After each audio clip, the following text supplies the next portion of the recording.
ছেলের বিয়ে হয়ে গেছে, তাও সংসারের সব কাজ আমাকে করতে হয়। এদিকে সকাল 7টা বাজে, মহারানী এখনো ঘুমাচ্ছে, আসার কোনো নাম নেই। মা, আমি এসে গেছি। কি হলো বৌমা, সূর্য উঠলো তোমার? তোমার সূর্য কি 7টার আগে ওঠে না?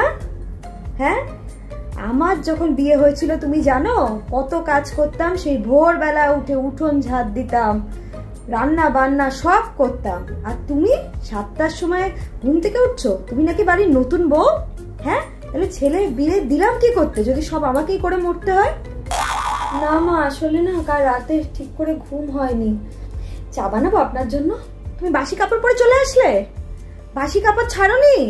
এই শাড়িটা পরে তুমি কাল রাতে টোটো করছিলে, তুমি খাবার দাবার খেলে, বাসি শাড়ি এটা পরে শুলে, আবার এটা পরে ঘুরে বেড়াচ্ছ?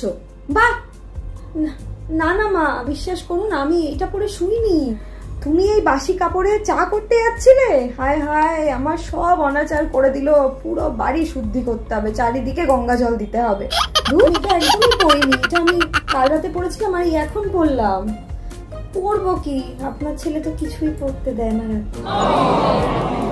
মা, তোমার লজ্জা করে না? আমি না তোমার শাওরি মানুষ, আমার সামনে তুমি এসব বলছো? ছি ছি ছি ছি। ওমা, এ কি তুমি হাতা কাটা নাইটি পরে ঘুরে বেড়াচ্ছ? হ্যাঁ, হাই কি সর্বনাশ।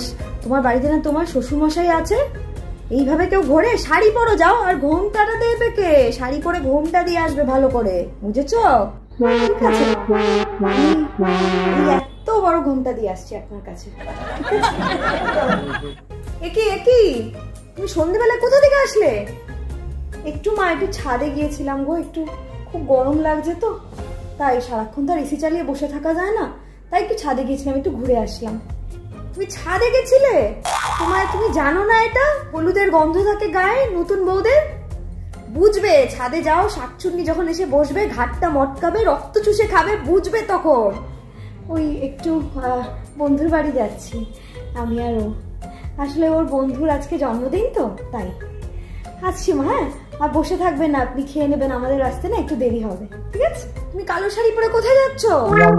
বিয়ের 1 বছর কি 1 মাসও হলো না, তুমি কালো শাড়ি পরে ঘুরছো? এইটুকুও জানো না বিয়ের 1 বছর কালো রং পরতে নেই? কালো রং তো অশুভ, স্বামীর জন্য অকল্যাণ হয়।